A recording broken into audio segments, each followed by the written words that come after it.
প্রস্তুতি হও। কালবের সালিম, নিজেকে চিনো।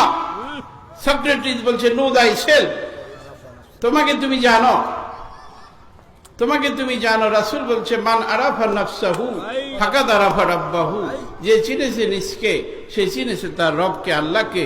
যে নিজেকে চিনে না সে কখনো আল্লাহকে চিনতে পারবে না।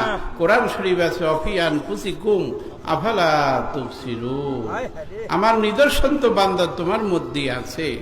আমি তো তালাশি বান্দার দিলের দরজা দিয়ে দেখা দেই, দেখা দেই, দেখা দেই, দেখা দেই। আরে পাগলেরা,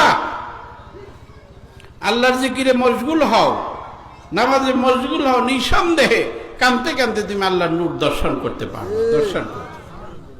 তো নামাজ কায়েম করবেন তো, করবেন তো।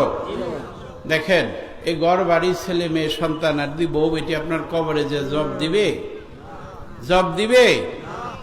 বলেন তো কেউ জব দিবে কিনা? তাহলে কার জন্য এত কিছু করে পাগল হইয়া ঘোড়া খাটাইতেছেন? এই ঘোড়া হাড্ডি ব্যথা হয়ে গেছে, পিঠ ব্যথা করে, শরীর ব্যথা করে, শরীর আর কুলায় না, বয়স হইতেছে না। তো এই ঘোড়া যে খাটাইতেছেন কি নিয়ে যাবেন? যেই কথা বললে আল্লাহর কাছ থেকে আসছিলেন যে আল্লাহ আবার পবিত্র আত্মা নিয়ে তোমার কাছে ফিরত আসবো, তো সেটার জন্য সাধনার দরকার আছেনি? তাহলে শুধু সেই সাধনা তো নামাজই না। কাদ আফলাহা মান তাযাক্কা ওয়া যাকারা ইসমা রাব্বিহি ফাসাল্লা, ওই ব্যক্তি সফল কাম, সফল কাম যে নিজের আত্মাকে পাক পবিত্র করতে পারছে, পাক পবিত্র।